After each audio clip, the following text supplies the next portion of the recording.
यहाँ पर खबर शामिल करते हैं गुजरावाला कैंट रहवाली से ख्वाजा फारूक की रिपोर्ट। मुल्क पाकिस्तान के अजीम सना खान मोहम्मद अली जलाल, जिन्होंने आका की सना खानी करने का एजाज़ पूरी दुनिया में हासिल किया, और मोहम्मद अली जलाल ने मुहर्रमुल हराम के सिलसिले में अहले बैत की शान में मुनाकबत पेश करके लाखों मुसलमानों के दिल जीत लिए। ख्वाजा फारूक का कहना यह है कि इस वक्त मोहम्मद अली जलाल पूरी दुनिया में सना खानी के हवाले से अपना अलग मकाम रखते हैं।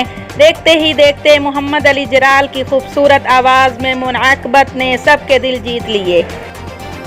आते हैं करबल के वो प्यासे सैयद,